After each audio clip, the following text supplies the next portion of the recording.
Hi, welcome to our YouTube channel. If you encounter the given error code on your Windows 11 and your PC doesn't start normally, it is most probably due to a missing or a corrupted file.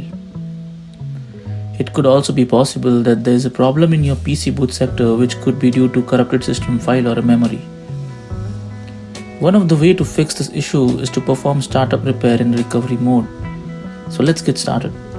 Create a bootable media for Windows 11 and boot the PC using the media. When you get the screen, click on Repair your computer. You will then reach the System Recovery option screen. Under Choose an option, click Troubleshoot. Next, click on Advanced option. Then click on Startup Repair. Here select an account with admin rights, enter the password and click Continue.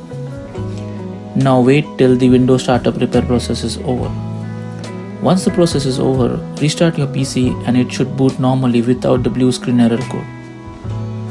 Thank you for watching the video. If you like our video, please like, share and subscribe.